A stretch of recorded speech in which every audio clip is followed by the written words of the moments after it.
அதிகாலை நேரம் பைபிள் அவர் presented by the National Bible College. கிறிஸ்துவின் சபையார் உங்களை வாழ்த்துகிறார்கள். Welcome to Satellite Bible Classes. வணக்கம்.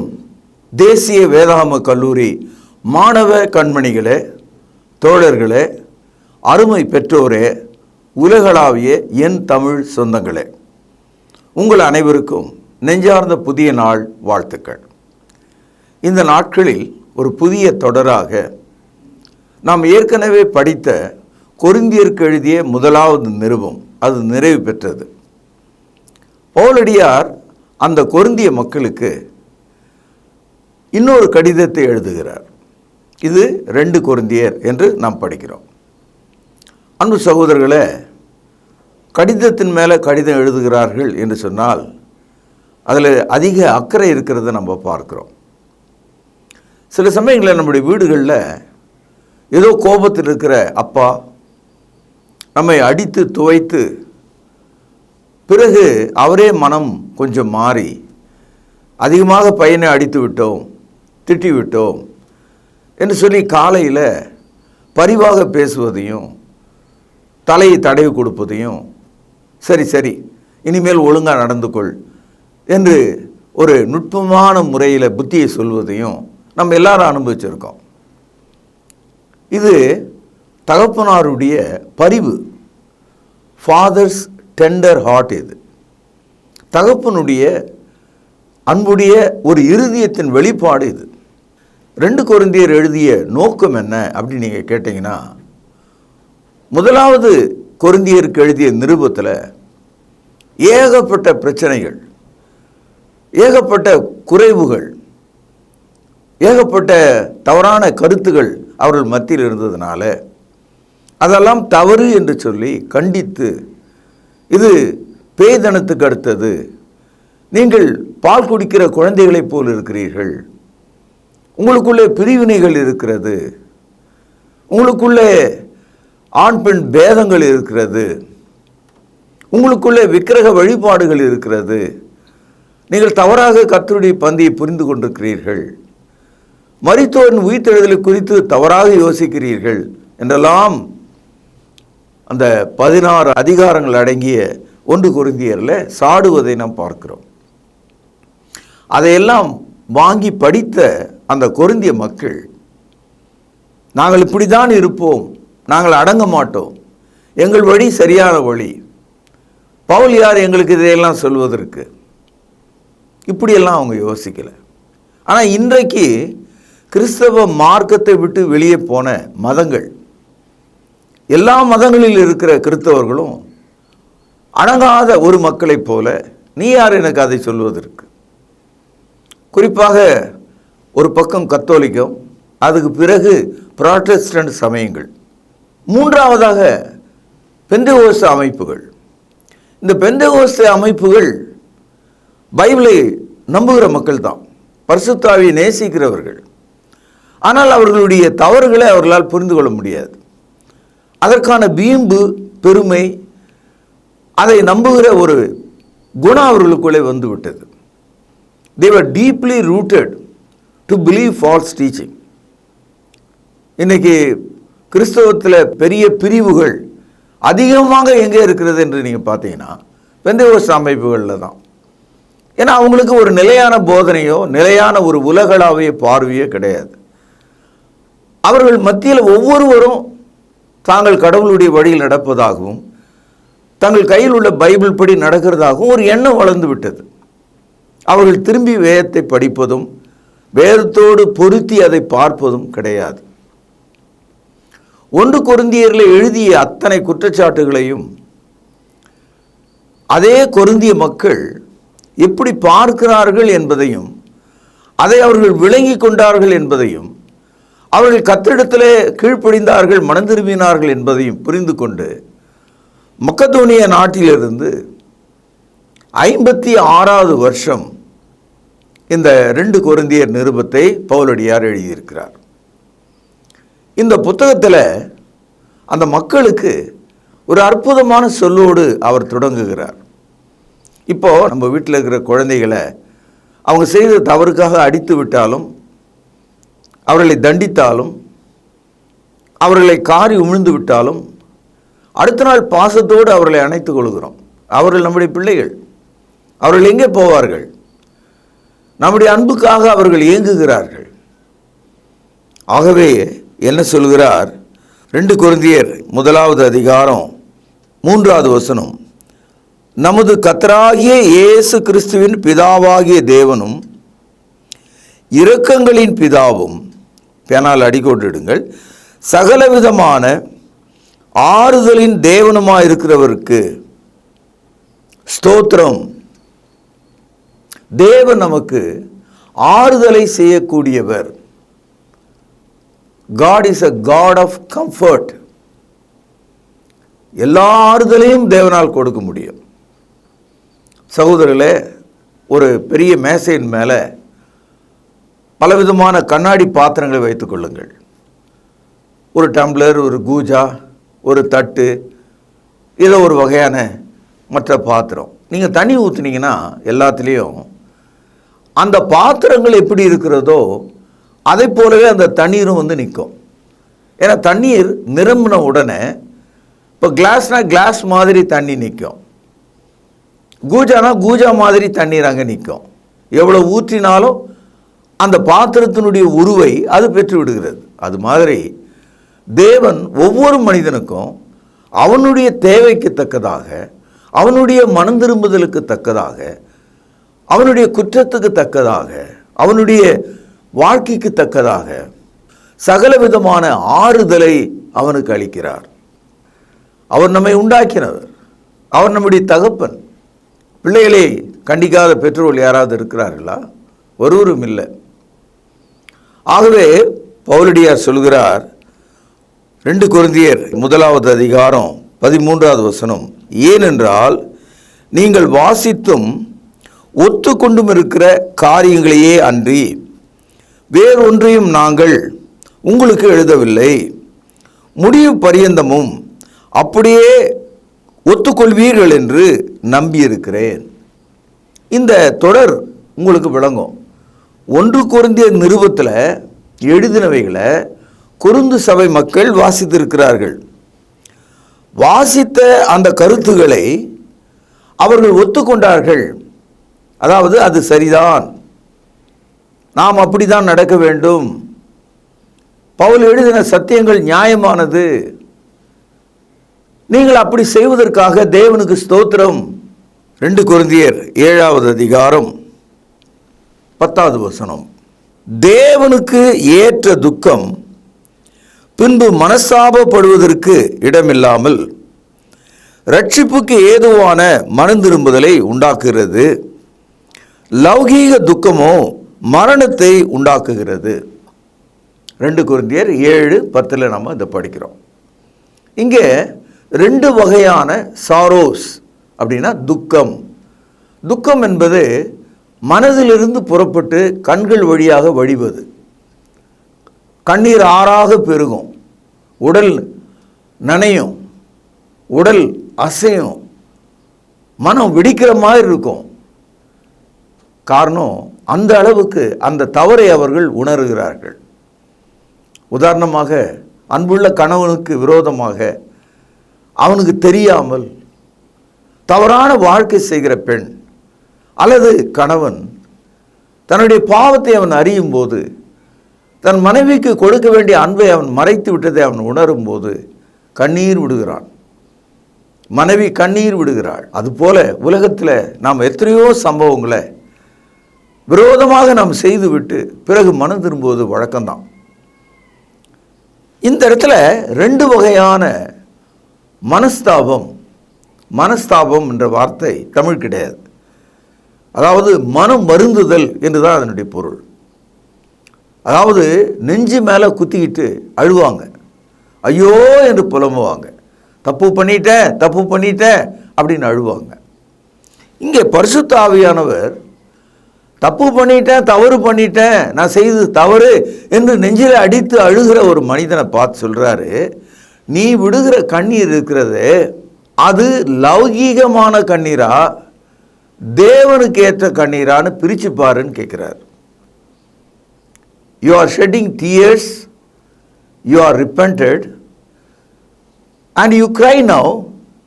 Is it true repentance towards God or true repentance towards your own physical body? ஏனென்றால் நெஞ்சிலே குத்தி அழுகிற மக்கள் தங்கள் தவறுகளை ஆரம்பத்திலே உணர்ந்தாலும் அதை விட மோசமாக 10 மடங்கு பின்னால் போயிடுவான். நம்ம பார்த்துருக்குறோம். எத்தனை முறை உனக்கு சொன்னேன், பெரியவங்க சொல்கிறாங்க, உனக்கு 10 முறை சொன்னேன், 100 முறை சொன்னேன், திருந்தலை. போலீஸ் இன்ஸ்பெக்டர் சொல்கிறாரு அந்த திருடனை பார்த்து, எத்தனை முறை உன்னை நான் பிடிச்சிருக்கேன் அந்த குற்றத்தில், நான் மனம் திரும்புறேன்னு சொன்னியே, நல்லவனாக மாறுறேன்னு சொன்னியே. அப்போது அதுலேருந்து என்ன தெரியுதுன்னா, there is a spiritual repentance, physical repentance. Sorrows towards God, sorrows towards your own self. எந்த ஒரு திருடனும் நான் தப்பு பண்ணிட்டேன்னு சொல்கிறதுக்கு காரணம் அவன் சிக்கிக்கிட்டதுனால தான், மாட்டிக்கிட்டதுனால தான் அவன் சொல்கிறான். ஏன்னா அந்த இடத்துல இருந்து அவன் தப்புவதற்காக தான் அப்படி சொல்கிறான். அது மாதிரி நிறைய பேர் கைமையமாக அவர்களுடைய பாவங்களில் சிக்கிக்கொள்ளும் போது மன்னிச்சிருங்க அப்படின்னு சொல்லுவாங்க. ஆனால் அந்த மன்னிப்பு தற்காலிகமானது, சுயநலமானது. திருந்தாத ஜென்மம் அந்த மாதிரி சொல்லி நம்ம ஏமாத்துது, தன்னையும் ஏமாத்திக்குது.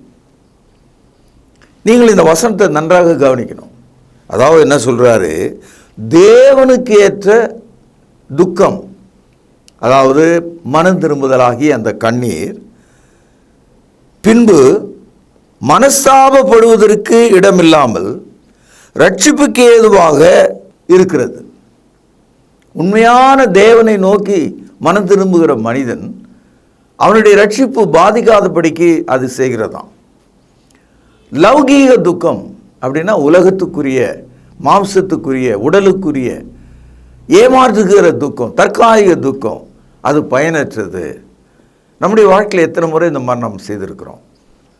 ஸ்கூலில், கல்லூரியில், வேலை செய்கிற இடத்துல, முதலாளிகள் முன்னால் நம்ம சிக்கிக்கிட்டோம்னா, சாரிங்க, மன்னிச்சுங்க அப்படின்னு சொல்கிறவன் அது உண்மையிலேயே தேவனுடைய பார்வையில் மனம் திரும்புதலா? ஒரு நல்ல உதாரணம் உங்களுக்கு சொல்கிறேன். எபிரேயருக்கு எழுதிய நிருபம் 12வது அதிகாரம் 16, 17 வசனங்கள். ஒருவனும் வேசி கள்ளனாகவும் ஒருவேளை போஜனத்துக்காக தன் சேஷ்டபுத்திர பாகத்தை விற்று போட்ட, கவனியுங்கள், ஏசாவை போல சீர்கட்டவனாகவும் இராதபடிக்கு எச்சரிக்கையாயிருங்கள்.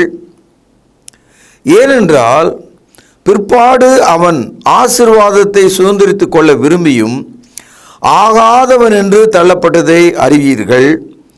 அவன் கண்ணீர் விட்டு கவலையோடு தேடியும் மனமாறுதலை காணாமற் போனான்.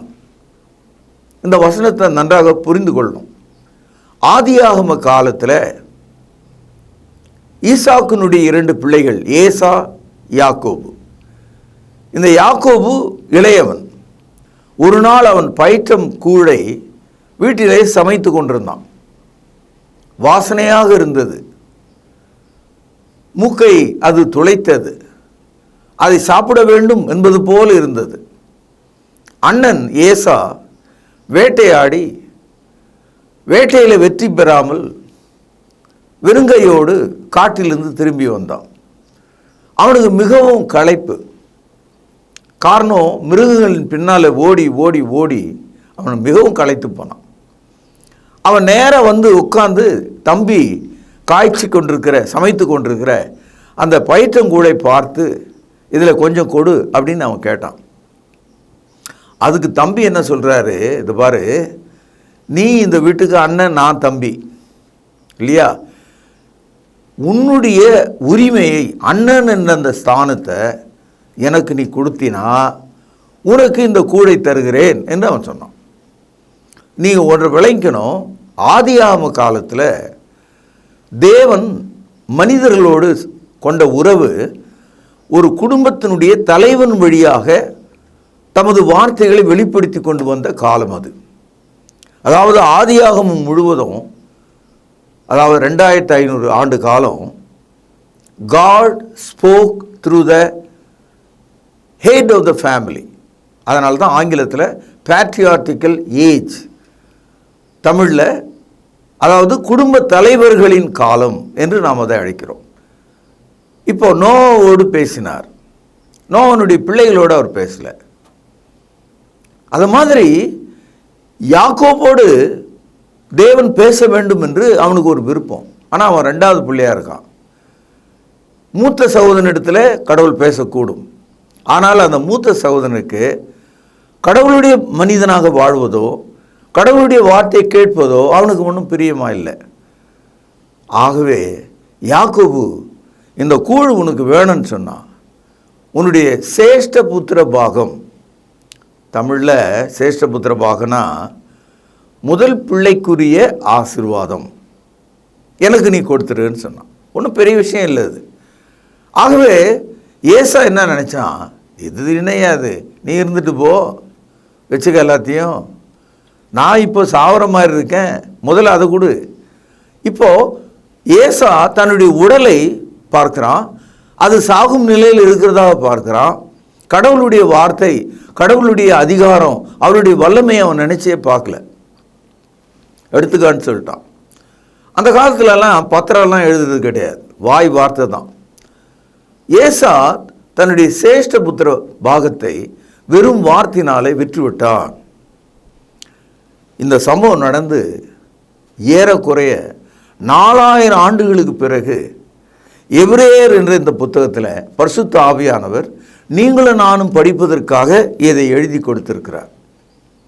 இப்போ எபிரேயர் புத்தகம் எழுதி இன்னும் 2000 ஆண்டுகள் ஆகுது. இப்போ 6000 ஆண்டுகளுக்கு பின்னால் நாம் இதை படிக்கிறோம். இந்த இடத்துல என்ன படிக்கிறோன்னு கவனிங்க.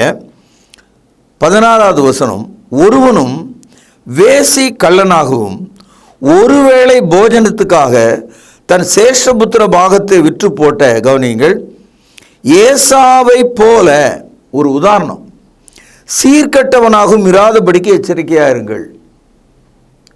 சகோதரர்களே, இந்த உடல் உறவு ஒரு 10 நிமிஷத்துக்குரிய சந்தோஷம், அவ்வளோதான். ஆனால் நீங்கள் பார்த்தீங்கன்னா பெத்த 2 குழந்தைங்களை தாய் விட்டுட்டு ஓடி போகிறா, கட்டிய மனைவியும் அருமையான பிள்ளைகளையும் விட்டுட்டு அப்பா ஓடி போகிறார். எங்கே ஓடுறாரு? காம இன்பத்துக்கு அடிமைப்பட்டு ஓடுறார். ஓடினவர் தான், ஓடினவு தான், திரும்பி வர முடியாது. அதுதான் சொல்கிறாரு, ஒருவனும் வேசி கள்ளன், கள்ளன்னா திருடன் அர்த்தம், வேசிதன்னா உங்களுக்கு தெரியும் என்ன அர்த்தம்னு. ஆக இந்த உடல் இன்பத்துக்காக தன்னுடைய உடலையே விற்று விடுகிற, தன்னுடைய விசுவாசத்தை விற்று விடுகிற மனிதர்களைப் போல, இந்த ஏசாவை போல, ஏசா எப்படி இருக்கிறானா தேவனுடைய பார்வையில் சீர்கிட்டவன், அவனுக்கு எந்த தகுதியும் இல்லாமல் போச்சான். பாருங்கள் 17ஆம் வசனம், ஏனென்றால், கவனிங்க, பேனாவில் அடிக்கொள்ளுங்கள், பிற்பாடு அவன் ஆசீர்வாதத்தை சுதந்திரித்துக் கொள்ள விரும்பியும் ஆகாதவன் என்று தள்ளப்பட்டதை அறிவீர்கள். இந்த ஏசா பின்னால புத்தி வந்து, ஐயோ தேவனுடைய வார்த்தையை நாம் எழுந்துட்டோமே, தேவன் நம்மோடு பேசுகிற அந்த உறவை எழுந்து விட்டோமே என்று அவன் கண்ணீரோடு தேடி இருக்கிறான், மனம் திரும்பணும்னு விரும்பி இருக்கிறான். ஆனால் அது அவனுக்கு கிடைக்கல. இப்போ அவன் கண்ணீர் விட்டானே, அவன் மனஸ்தாபப்பட்டானே, அந்த துக்கம் எப்படிப்பட்டது? பார்க்குறதுக்கு கண்ணீர் விட்டுருக்கிறான், முதல் கண்ணீர் மாதிரி. நிறைய சமயத்தில் பெண்கள் குடும்பத்தில் கணவனுக்கு முன்னால் கண்ணீர் விட்டே சாதிக்கிறத நம்ம இன்றைக்கும் பார்க்குறோம். நம்ம குழந்தைங்களும் நம்ம ஏமாத்துறதுக்கு அழுது புலம்பி நம்ம ஏமாத்திடுது. கண்ணீர் வந்து ஒரு அடையாளமா? ஆம். ஆனால் கண்ணீர் பின்னால் என்ன இருக்குதுன்றதை நம்ம கவனிக்கணும். ஏசா சீர்கட்டவன், ஒருவேளை உணவுக்காக தேவனுடைய உறவை அறுத்து கொண்டவன். பிறகு அவன் என்ன செய்கிறானா, மனஸ்தாபப்பட்டு கண்ணீரோடு கவலையோடு அதை தேடினானான். ஆனால் அது அவனுக்கு கிடைக்கல. இந்த தகவல் எல்லாம் ஆதியாகமம் 27ஆம் அதிகாரம் 30 to 34 வசனத்தில் நீங்கள் படிக்கலாம். இந்த வசனத்திலிருந்து நாம் என்ன தெரிந்து கொள்கிறோன்னா, இவனுடைய கண்ணீர், இவனுடைய மனஸ்தாபம் உடல் சார்ந்தது, லௌகீகத்துக்குரியது. His tear and repentance only physical. It is not towards God. தேவனை நோக்கிய மனம் திரும்புதல் இல்லை. அழுதான், கண்ணீர் விட்டான், தேடினான். ஆனால் தேவனை நோக்கி செய்வதற்கு பதிலாக தன் மனசாட்சிக்குள்ளவே அவன் அப்படி வாழ்ந்துட்டான். அதே போல் நிறைய பேர், குறிப்பாக நான் அந்த உதாரணத்தை சொல்றதுக்காக வருந்துறேன், கணவன் மனைவியினுடைய வாழ்க்கையில் அவளுடைய அந்தரங்க பகுதிகள் மிகவும் கேவலமான பகுதிகள், மிகவும் மோசமான பகுதிகள் இல்லையா? இதை கேட்டுக்கொண்டிருக்கிற வாலிபத் தம்பி, தங்கை, அம்மா, அப்பா, உங்களுடைய வாழ்க்கை உங்களுக்கே தெரியும். இந்நாள் வரைக்கும் மனசுக்குள்ளே அதை பூட்டி வச்சுருக்கீங்க, தெரியவே தெரியாதுன்னு நினைக்கிறீங்க. ஆகவே இன்றைக்கு நீங்கள் மனம் திரும்பணும். இப்பொழுது 2 கொரிந்தியர் 7வது அதிகாரம் 10வது வசனத்தில் இதற்கு ஒரு விளக்கம் ஒன்று சிறப்பாக கொடுக்கப்படுது. அதாவது 2 வகையான துக்கம் இருக்கிறது, 2 வகையான மனம் திரும்புதல் இருக்கிறது. தேவனை நோக்கி திரும்புகிற மனம் திரும்புதல், நம்முடைய சொந்த உடலையும் மனதையும் நோக்கி திரும்புகிற மனம் திரும்புதல். உலகத்தில் 99% மக்கள் மனம் திரும்புகிறேன் என்று சொன்னால் அது அவர்களை சார்ந்த விஷயம். தங்களை காப்பாற்றிக் கொள்வதற்காக அவர்கள் மனம் திரும்புகிறார்கள். அந்த சூழ்நிலையிலிருந்து தப்புவதற்காக சாரி, forgive me, pardon என்று சொல்கிறார்கள். But they are not truly repent towards God. 2 கொரிந்தியர் புத்தகத்தில் பவுலடியார் என்ன சொல்கிறார்? கொரிந்தியரே, சகலவிதமான ஆறுதலை கொடுக்கிற கடவுள் உங்களுக்கு துணை நிற்கட்டும். நான் எழுதினவைகளை எல்லாம் ஒத்துக்கொண்டீர்கள், நீங்கள் உண்மையாகவே மனம் திரும்பினீர்கள் என்று நான் புரிந்து கொள்கிறேன். அந்த தவறையெல்லாம் திருத்திக் கொள்வீர்கள் என்று நான் நம்புகிறேன். ஆகவே நீங்கள் மனம் திரும்பினது கடவுளை நோக்கினதாக இருக்கிறது, அது லௌகீக சம்பந்தமானது அல்ல என்பதை எனக்கு தெரியும். இதை தான் இங்கே சொல்கிறார். இன்றைக்கும் கிறிஸ்தவ வாழ்க்கையில், நம்முடைய வாழ்க்கையில், தனிப்பட்ட ஒவ்வொருடைய வாழ்க்கையில் நம்ம மனம் திரும்புகிறோம் என்று சொல்லுவது தேவனை நோக்கியா, உலகத்தை நோக்கியா? எதை நோக்கி நாம் மனம் திரும்புகிறோம்? We need to repent towards God or we need to repent towards the world. ஒரு சின்ன ஆன்சர் அங்கே இருக்குது, ஒரு பதில் கொடுக்கிறார். தேவனுக்கேற்ற துக்கம் பிறகு வருத்தப்படுவதற்கு இடம் இல்லாமல் ரட்சிப்பை உனக்குள்ளே கொண்டாடும். லௌகீக துக்கம் இருக்குது பாருங்க, அது முடிவில் மரணத்தை கொண்டாடும். நிறைய பேர் பாவம் செய்கிறாங்க. நிறைய நடிகைகள் நாயை போல மிகப்பெரிய பாவங்களை செய்து அவங்க உடம்பெல்லாம் அசுத்தமாக போகுது, நோய் கொள்கிறார்கள், அவளுடைய உடல் அழுகி விடுகிறது, வெளியே சொல்ல முடியாது. நீங்கள் பாருங்கள், அடிக்கிறதோட பத்திரிகையில் படிக்கிறோம், நடிகை விஷம் குடித்தாள், தூக்கிட்டு செத்தான். ஏன் இந்த மாதிரிலாம் மனிதர்கள் சாகிறாங்க? நிறைய மக்கள் தங்களையே மாய்த்து கொள்கிறாங்க. அதுக்கு என்ன காரணம்னா, அவங்களுடைய பாவம் அவங்களுக்கு கசப்பாக இருக்குது. ஆனால் ரட்சிப்புக்கு ஏதுவாக அவர்கள் மனம் திரும்புவதற்கு பதிலாக அவருடைய சொந்த மரணத்தை நோக்கி அவர்கள் மனம் திரும்புகிறார்கள்.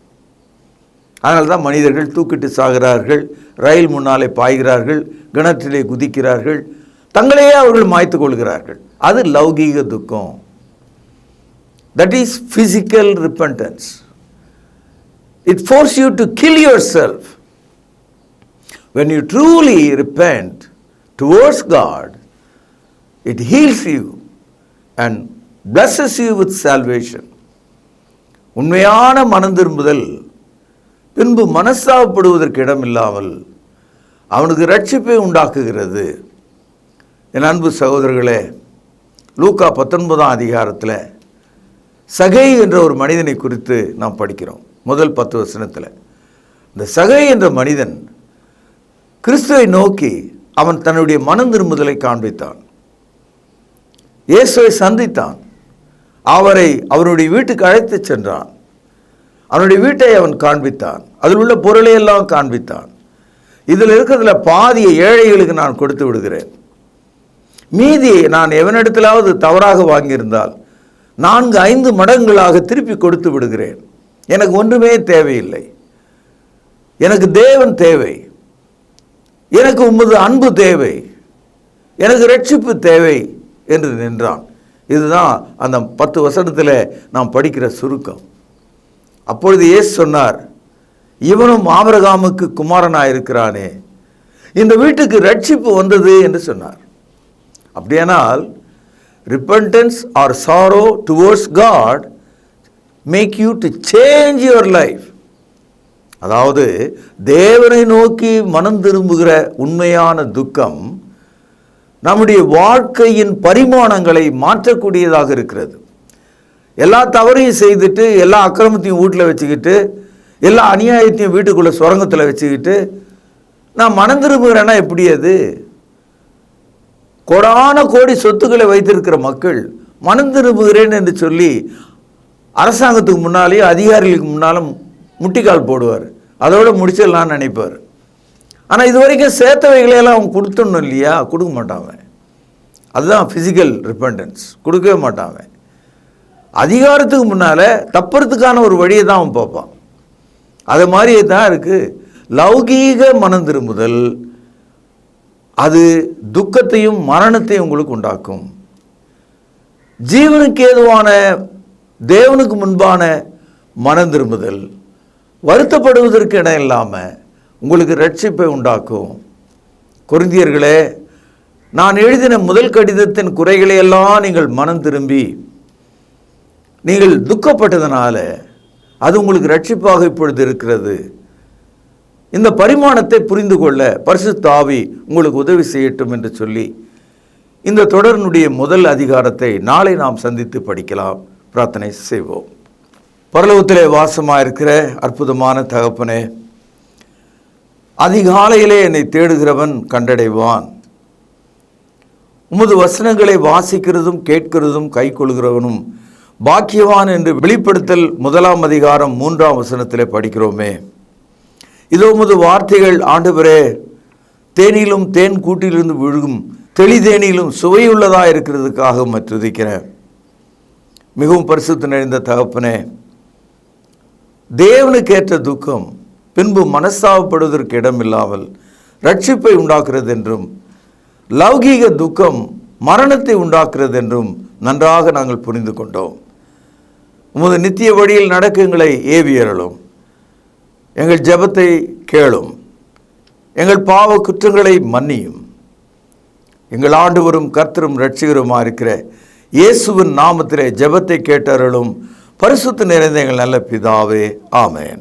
தொடர்பு கொள்ள வேண்டிய முகவரி: திருமறை நேரம், 58 சர்ச் தெரு, குமரன் நகர், சென்னை 6,82,000.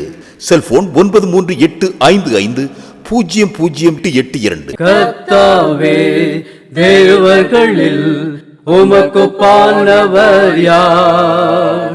வானத்திலும் பூமியிலும் உமக்குப்பானவர் யார்?